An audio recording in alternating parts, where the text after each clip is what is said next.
rational strategist Right.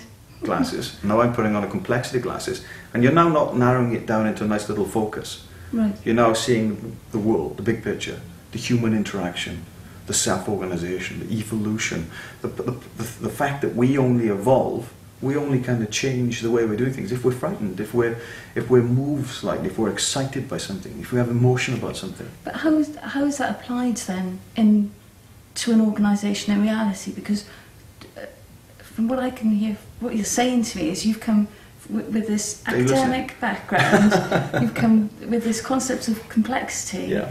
and you want organisations and individuals to start thinking in this different manner and seeing an alternative perspective, and yet, you know, how does a manager Start. Where does he start? Exactly. Well, that really is the difficult point, because we are into a world where I'm saying, look, you have to give up status, you have to give up power, you almost, in a sense, have to give up the money side of it.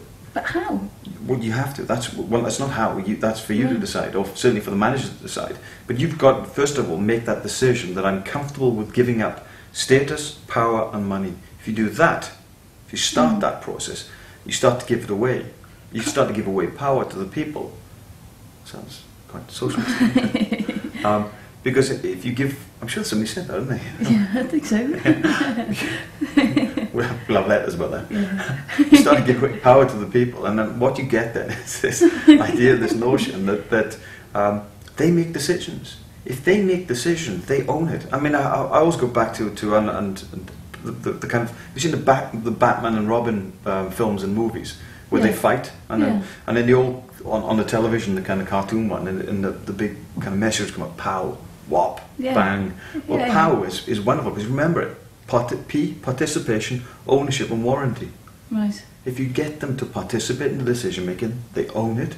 If they own it, you're almost guaranteed that they'll be followed through. Can't I just take what Ricardo Semler has done, read his books, read the case studies, Ricardo Semler, and just apply that to my organisation? Without knowing the fundamentals of what you're trying to do in the organisation. And the fundamentals is complexity theory, but the fundamentals is taking this notion of the human being and centering them at the forefront of your organisation. But I, as a manager, am a human being, and I should Exactly. You're already doing it. And that's what companies say to me: we'll never do that in the NHS, we'll never do that in the Welsh Assembly. But unfortunately, what I turn around and it's quite obvious, you're already doing it. You're human beings.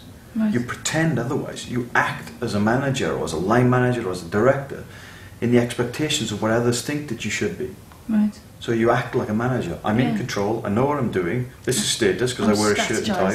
I'm strategizing. And how often do we hear the word, "Oh, we're developing a strategy"? What are you doing? Well, we're developing a strategy. Drinking tea, all right. Well, they might be developing a strategy, but it has no impact on the day-to-day operation, because the people just simply get on with it. Once you've strategized, once you've done your plan, it's taken you probably 6 months to develop. Yeah. It's already 6 months old before you even start to implement it. The people have already moved on. They think, well, okay, we've done that. They don't need to be told. What they need to be is influenced. Right. And that's the key to it. I mean, this is where we talk about corporate social responsibility, developing values, and to a large extent, that's difficult in itself. We all have different morals, different ethics. Some of us are altruistic, some of us are egotists. Some of us are a mixture, and it depends where we are. Perhaps if we see £1,000 on the floor, we suddenly become an egotist and think, and the morals go out the window. But values and morals are important because they are the kind of boundaries. And it's an interesting word, boundaries. We are the boundaries for organisational change and direction. If we want to develop a competitive advantage, we need to set our boundaries. If we set up boundaries, not rules, not procedures, not regulations, boundaries, because there's always something the other side of the boundary. Right. If you set a boundary a bit like a fence, you can see what's on the other side. But you have to articulate to the people inside that boundary, the people you want to do certain things for you, or for the organisation. You have to explain why. You've set the boundary there. Right. Why are we doing this? Well, we're doing this because I feel this. But by doing so, you're also allowing them to say, well, look, if you move it that way, we'll be more successful. If you move another boundary this way, we'll be more successful. Right. So you're constantly allowing the boundaries to move, but there's a point in the boundary where you say, sorry, that's it. We won't kill anybody. We won't sell to kind of, third world poverty at extortionate rates. We're not going to, whatever, outsource to Eberville. Whatever we set as boundaries but it's constantly moving and constantly has to be communicated. And that, to me, is important. Because boundaries mean trust. Right. Because I have to trust the people I'm with. I have to trust to listen to these people.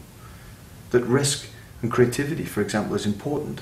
Because we have to have that in an organisation in order to establish a boundary. Okay. And I always say, well, what do managers do? Well, they stop, they be quiet and listen. There's this myth of management. They have to be charismatic, they have to be larger than life, they have to be male. They've got to keep everyone sort of going. Tied in, controlled. Well, it doesn't exist. Just happy and motivated and moving forward. And get out of the way. You'll find most of the problems in organisations, bullying, for example, poor performance, high turnovers of staff, low profit margins, high costs on their production systems are based on management. And John said, don't blame the people, blame the system. And then when you think, well, who's implemented the system? Well, the managers have implemented the system. What's the secret then, or what's the key for success for Welsh businesses? How do businesses apply this? And what's the answer then? What do you? There is no answer. The answer is for them to discover. I mean, I don't want to convince anybody of complexity is the future of management. They need to convince themselves. Right. And I think that's the key to the Waterton Challenge, and that's also the key to kind of the DNA Wales network, is that, in a sense, we're there as facilitators of this new ways of doing things. We haven't got all the answers. It's impossible. Otherwise, I'd be back to a rational reductionist perspective. It defeats the object of complexity. In a sense, what we're trying to get to is stop trying to control your organisation. It doesn't work. Set boundaries. If you set boundaries, you have to have trust in order to kind of listen to the people. You have to train your people. Education is vital. Right. Now, what that education is up to the organisation. You don't have to send staff. Up to the staff. Or to the manager. Up to the staff. Wonderful. Right. See you there. Catching on. Because if you get people involved in what they want to train, how they want to train, get them into different organisations. Don't worry about competitors finding out. Start communicating. Start building up social networks. Right. The more you communicate with other managers, the more you'll pick up ideas, and more the staff are able to talk. I mean, staff training is less than 1% of most kind of organisations' revenue budgets. That's a shock, because that's where your future is.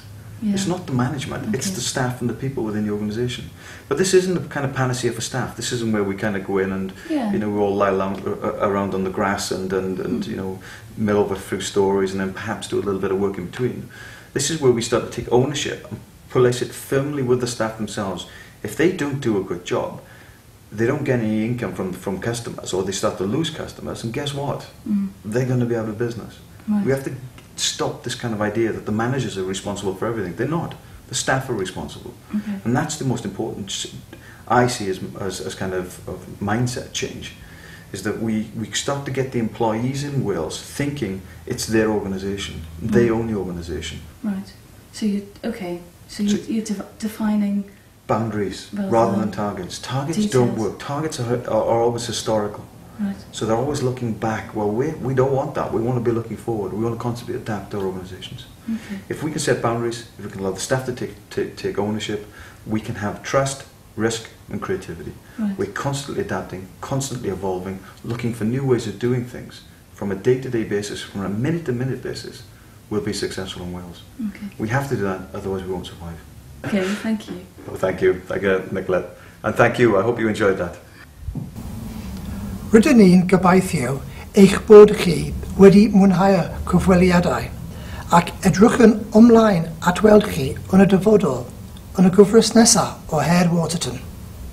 Oes diddordeb gyda chi yn y pynciau hyn, a wnewch chi cysylltu fi, neu Paul, neu Nicholas. Diolch yn fawr iawn a dabo chi. We hope you've enjoyed watching these interviews, and we hope to see you at future Waterton events. If you're particularly interested in these areas of management and leadership, then please contact either me, Nicolette or Paul, and we'll introduce you to the DNA network. We look forward to seeing you soon.